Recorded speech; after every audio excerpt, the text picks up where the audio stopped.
I changed the, I have printed these in a 0.8 mm print before, but I didn't like the quality of it. The plastic, the PLA I was using, it's real humid. It didn't want to print properly, so I swapped it back to a 0.4 mm because I wanted, these are worth, because of the amount of effort that goes into making these things, you don't want one to break on you halfway through and waste your wire, you know. So I've given them a quick squirt. Some of them didn't stick as well as I'd like, so I've mixed up some araldite and I'm going to go through and just put a bit of araldite on. You could use PVA glue, just a wood glue if you wanted, but it might make your pin rust. So that was a bit loose too. So whatever's loose, I'm just going to put a bit on it, and that'll help just keep it all together when I wind it. Once the wire goes on, the wire's going to hold it in place anyway, so and then it'll all be glued. You can glue with PVA glue, that's fine, but this stuff, just use a bit of araldite or something, dab him on. One of them, one side I sprayed it with the stuff, one side glued quite well, the other side didn't. Probably should have put more on. I don't like breathing that stuff in, so it's not too bad. Put loose. So yeah, that's it. Righto guys, how you going? We're winding coils. I've wound a couple as a test run. So this will be the end result that we're looking for, as neat as we can get it, all right? And yeah, so I'm very particular about my coils. It's very important that you take time to wind these. If you do 2 a day, 4 days, you'll get your 8 coils. Righto, so I'll put that there. So what I've done is I've run out 30 meters of wire. I've run it out across the floor, here it is here, into another room, down a hallway into another room. And wire. I've made a little jig. You can't really see me, but anyway, here I've got a little jig going here. I just wanted you to, when I do this, I want you to see the whole process, so that there's no confusion. I didn't know what you meant, because it is important, and it won't take long. I'll fast forward it. I'll try not to make it very boring. Anyway, here we go. We've got our thing here. So I made these. This is a 6 mil threaded. I think it's 100 mil long. It's the longest I could get. If you could get a bit longer, it'd be good too.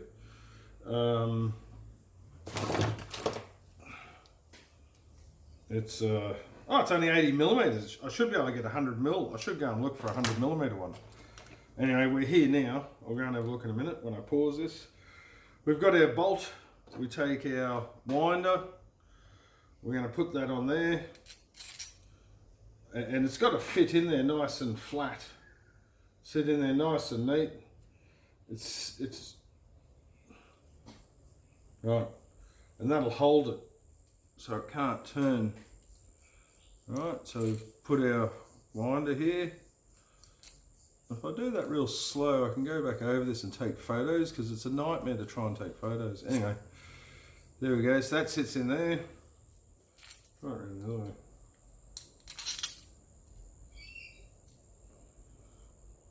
Yeah, that's it. That one, and then here's the other end. Put that on there.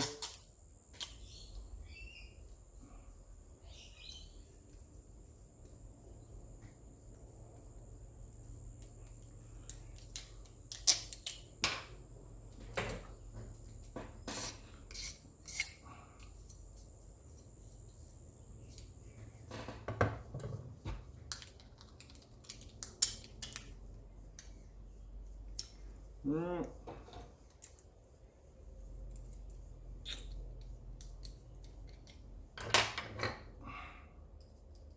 And yeah, I take a lot of time to wind these. They're going to last a lifetime, so if you wind them properly, your machine will run just that much more efficiently. You got no losses. As soon as you wind back on yourself, you're just putting losses in the system. Your wire won't go down as good. It's sort of running the wrong way. It's just, I don't agree with it at all. I've done a lot of tests, I've wound a lot of coils, and there is a better method, but it's more time consuming, and you have to use thinner wire.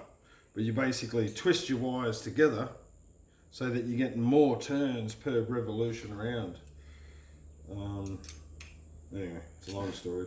We're going to go with this way. This wire draws a nice current without being too much. It just seems right for the strength of the magnets that I use and the amount of iron that's in this core. This wire is about right. You could go smaller and just have two wired up, or you could go bigger, whatever. Anyway, that's it. So that feels pretty good. Pop him in there. This is just two brackets, and two brackets that are the same. And I've just put a bolt through that. Bolt's adjustable. I've ground the end off it. Should I bring you in for a closer look? There you go. I've ground the end off this bolt, and now this can go in there. And then all I do is tighten down on that. Now just put a little bit of tape on here, and it'll just stop the drill from hurting the thread. Makes it a bit stickier. Gives the drill something to hold onto.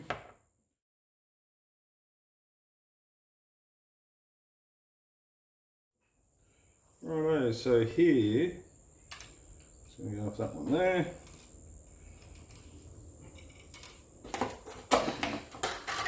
Got some PVA glue. So I always use a bit of glue, and this stuff, there's no smell, so it's not, you know, toxic, some sort of, I tried all the other glues and they stink. I don't want to sit here and smell stuff. It's just something to hold the wire. If you scratch your wire, this will help. May not stop it, but at least it'll help prevent damage.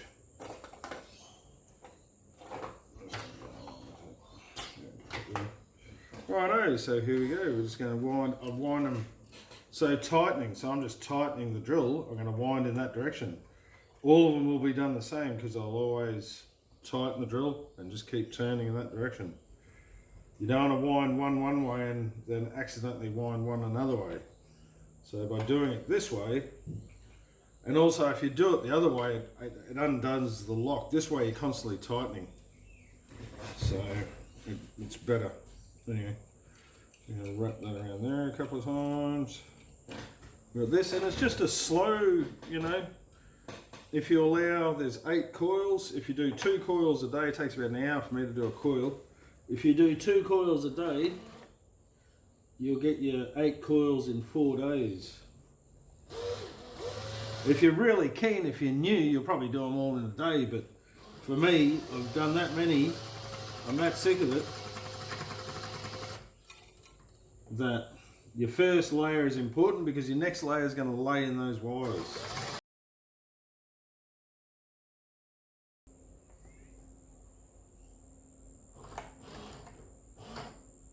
And that's it, I've brought that up tight.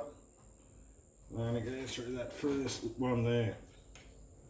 Right, now I'm going to go get the other end 30 metres away, or whatever it is, 20, now to be 27 metres or something. Anyway, I'm going to go get that. I'm going to bring it down here, put it through the hole. So this is going to be boring. What I'm going to do is I'm going to speed up as quick as I can, but I need you to see. What we're going to do is I've gone through this first slice on this side. I'm going to feed it through there. I'm going to wind it again. I'm going to feed it through there again. That's 2. Then the next time I'm going to use the middle slot. I'm going to put 2 through there, feed it through. Then I'm going to do 2 on the end, 2 on the end, feed it through. Then that'll give me 6 layers inside the coil. Then my next layers, I'm going to start laying them on the top again. So we'll get to that with a bit of shrink tube. A shrink tube here. So you cut a bit of shrink tube and you feed on the wire. When we get down to that end, you cut it, and we'll do that later. So that's there. We do that later on. And then 3 layers will go on the shrink. You don't have to do 30 metres if you want. You could just do 20 metres or 25 metres or something. Whatever you can afford, you know, however much wire you can afford. I buy a big roll of this stuff. I make that with coils. If you want to make a motor, could be a motor to put on your bike and have a little, this motor The only difference with this motor, you don't run it like normal motors. What you do is you have it spinning all the time. You power it on, it spins up to 5,000 RPM or whatever you want to run at, 2,000 RPM. Then it just sits there and idles at 2,000 RPM. Engine, and that's it. When you want to go, you've got to have a gear down. But when you want to go, it slows down from 2,000 RPM back to 500 RPM, and your wheels speed up. So you have a gear ratio in there, magnetic drive, gear drive, or whatever you want to do, gearbox. You can do magnetic gearboxes if you want.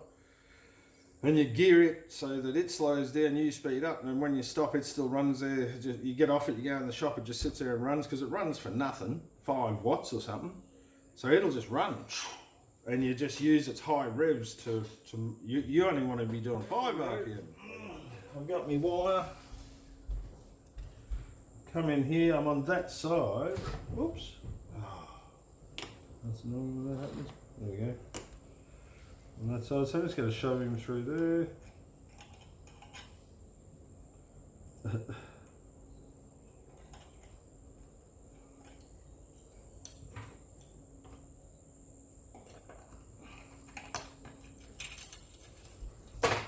And that's it. It's an annoying job, but you know, you get this really nice coil.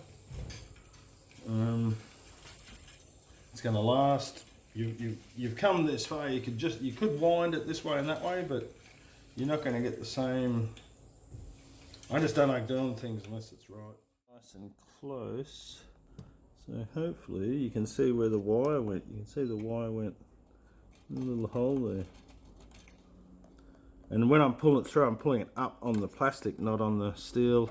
It shouldn't scratch or anything. So yeah. This is why I dread this job. But, you know, I take a lot of pride in doing a good job. And you see the results when your motor runs for nearly nothing. You go, well, wow, look at that, you know. Look at that. Isn't that amazing? And why? Simply because you cared.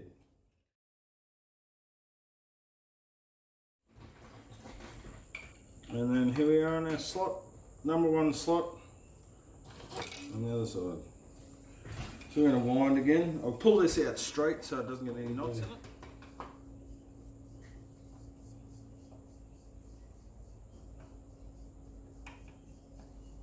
It takes, yeah, like I said, it takes about an hour or so to do 1 coil. I could make a proper jig. If I had a proper jig, it'd be alright. The other thing I do when I'm down the back shed, sometimes I wind these down the back shed, I have a string up high and I put clothes pegs on it. And I can pull the string along and just peg it up, pull it along like a big pulley. And instead of having it lay on the ground, I can have it on a string in a short space. And just loop the string around, you know, 2 ends. Just pull it along, pull it this way, pull it that way. Righto, here we go. We're in business. Where is it? There we go, and here we go. A little road.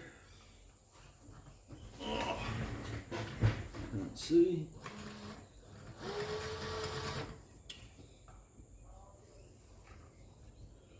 Yeah, these first layers, it's important that they're all good.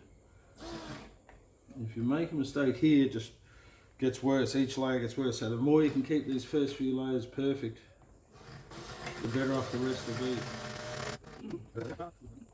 These first, very important, very important. These first few layers are the ones that are the closest to the iron. They're the ones that need to react the fastest. They're the ones that are going to absorb the most energy. As you go out in your layers, by the 7th layer, if you looked at it on a curve, if you plotted out each layer, the ability for them to work, by the time you get to the 7th layer, it starts to drop off considerably. So layer 8, 9 and 10 are only a third or a quarter of the strength of layer 1, 2 and 3. When it comes to generating power, when it comes to receiving that magnetic flux through the core, it's those first few layers that really matter.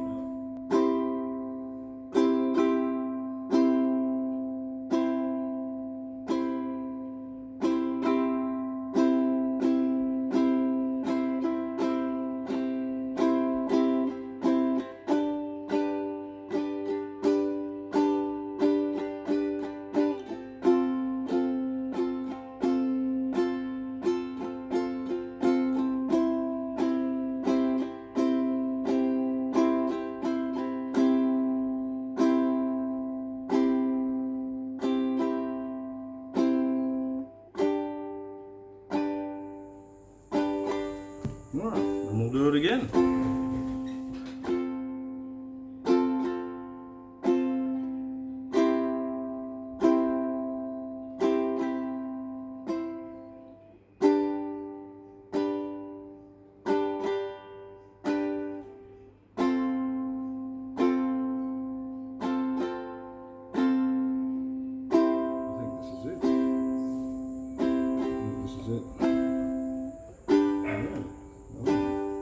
So this will be our second one for this layer. Oh, I can see the end of the wire. I can see the end of the wire down there. It's getting closer.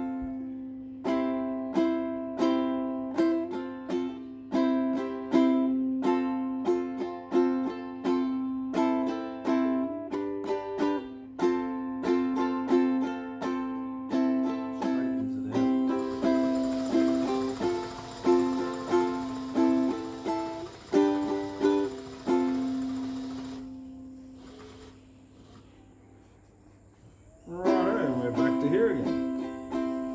So that's it. I'm pretty sure I can count them, but I'm pretty sure that's it. I'm pretty sure that's our 2. 1, 2. We've done it. Righto, so now we're going to take this. We're going to cut 2 or 3 pieces. There's 1, 2.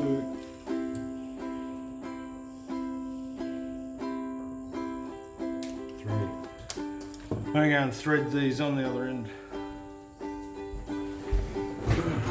So if you find it really frustrating threading through, you can do this. What I do is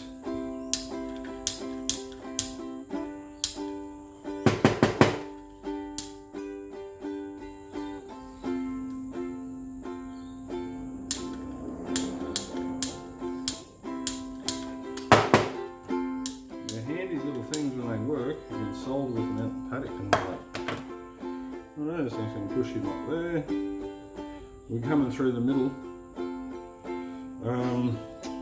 I could go to this far side and just do 1 on the far side, 1 in the middle. So 1 here.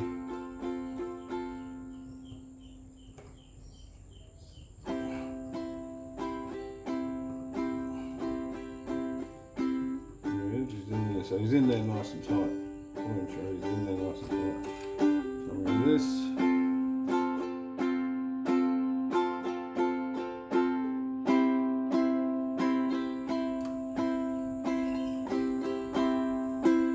So, you guessed it, if you didn't want to do feeding through, you can do this, but you won't get as many.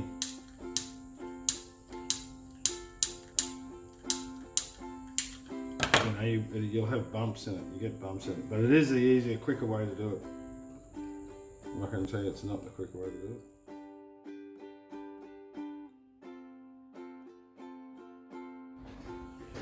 Right, so here we go, we finished. And that's that, we've got our little coil. So it's a bit of work, I think it's taken me 1 hour and 20 minutes. A few little stops along the way, and as you saw at the end, you just do 4 loops through if you wanted to, and then put a couple more in the outside. You lose more going through the middle, you lose less. Going around the outside, you lose more. So it's up to you, but if you take time, there's no need to wind back on itself. Don't wind back on itself. That's just the worst thing you could ever possibly do, as far as I'm concerned. And there you go, you got a really efficient coil now. So whenever the magnets come past, the electrons are going to flow through this. There'll be no noise on the screen. When you wind back on yourself, you get all this noise. If you got it jumbled over, you get all this noise, and you look at the oscilloscope, and you can see all these little bumps in it. But anyway, that's a beautiful coil. You'll see 6, 7, 8 bumps in that when it bends and goes through. On the oscilloscope, you just see these 8 little bumps, same equal distance apart. Really efficient, super efficient coil. So you can use this to drive anything, can't you? When you build the motor, you'll see, you know, you'll get it. You go, oh right, yeah, Really? Alright, we'll put that one there. So we've got 1, 2, got another one here somewhere. Here's number 3. Now 3 coils so far. So what I'll do is I'll just set the video up here somewhere, so back there, so you can see me pulling it through from a distance. That's about it. Was there anything else I was going to tell you about this? So I used 30 meters. What I've done is I've filled it right out to the width. If you looked along there, if you look along it, you can't see the copper wire outside the black, because these are going to be stacked when they go in. We're going to have one rotor this time. Instead of a single layer, we're not going to do 2 layers to make it more compact. So they're going to fit together. If you wound too much wire, they won't fit in close together. And I don't want them close together anyway. When I set them, I want to have them as far apart as I can get them. Otherwise, they just act like transformers. And you lose your power, it just goes straight into the one right beside it. All right, no worries, that's it.